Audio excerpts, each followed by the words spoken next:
করিবা রঞ্জিত যদি করা যদি এনে কম্পিন প্রয়োজনে জগতর বীরর সমাজে অত মুখে করিব গঞ্জনা নলব নলব তোমার নাম লাজতে আর ঘৃণাতে লাজতে আর ঘৃণাতে আমি তারেই ভয়ত এই মূর্খ কংসই গাখীৰ খুৱাই হাত পুহি নিজৰ মননকে নিজেই মাতি আনিব মিত্ৰ মোৰ হিতাকাংক্ষী বসুদেৱ সুন্দৰ সুন্দৰ তোমাৰ যুক্তি বিদ্রুপ নকরিবা রাজন তারও আছে সহজ উপায় দৈবকেও থাকিব জীয়াই আর তোমারও রাজন একোকে নহব অনিষ্ট উপায় কি উপায় বসুদেৱ ৰাজন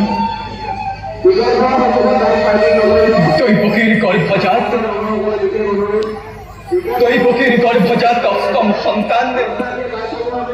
ভূমিষ্ঠ হওয়াৰ লগে লগে তুলি দিম মই তোমাৰ হাতত আৰু হত্যা কৰি সেই সন্তানক নিষ্কণ্টক হবা তুমি নিজ ইচ্ছামতে ৰাজন আমাকে দৈবকীৰ প্ৰাণ ভিক্ষা দান কেৱল অষ্টম সন্তান হয় রাজন অষ্টম সন্তান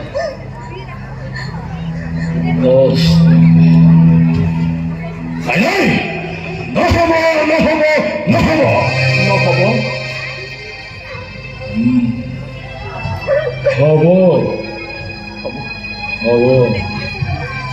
হব বসুদেৱ যদিহে দৈবকীৰ গৰ্ভজাত প্ৰতিটো সন্তান এটি এটি কৰি মোৰ হাতত তুলি দিব পাৰা তেন্তে তোমাৰ মুখলৈ চাই দিব পাৰোঁ দৈবকীক প্ৰাণ ভিক্ষা কোৱা পাৰিবা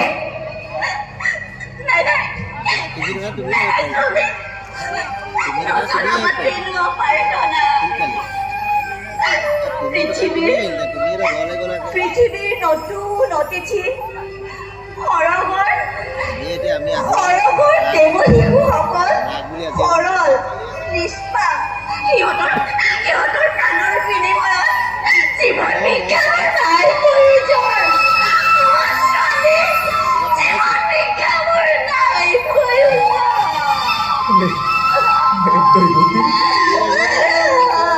বাধামুখ নিদিবা দৈবকী বাধামুখ নিদিবা প্ৰতিশ্ৰুতিত আবদ্ধ আজি মই কংসৰ পাশত ভালদৰে ভৱিষ্যত কৰে প্ৰতিশ্ৰুতি পালন কৰিব পাৰিবা কিম্বা নোৱাৰা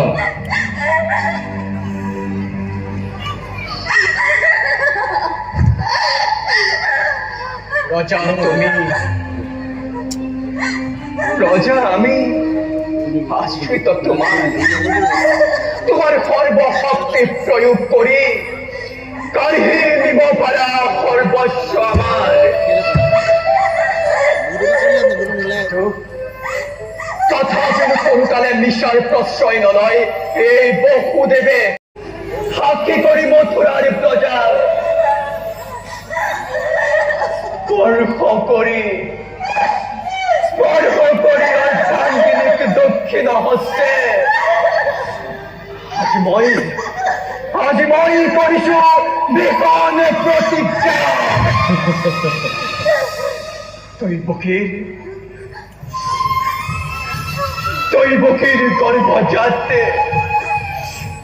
দৈবকীৰ গৰ্ভজাতে প্ৰতিটো সন্তান ভূমিষ্ঠ হোৱাৰ লগে লগে এটি কৰি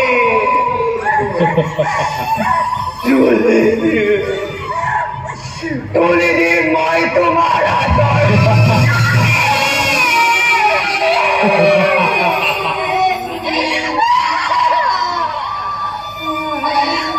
উত্তম উত্তম হে তেনেহলে এতিয়াৰে পৰা নিষ্পত্তৰ চিহ্নহীন ক্ষীণ নেত্ৰ চাবৰ বাবে নিজকে প্ৰস্তুত কৰাগৈ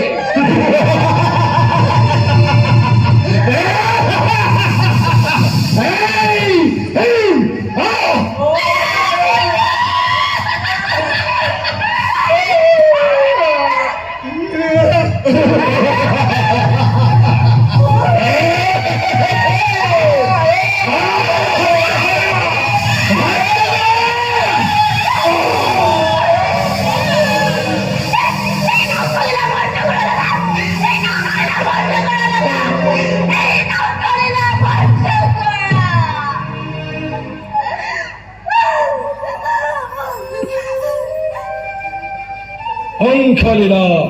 বন্ধ কৰা আজি জগতে বুঝক এই কংসৰ অস্তিত্ব এই কংসৰ পৰাক্ৰম এই কংসৰ ক্ষমতা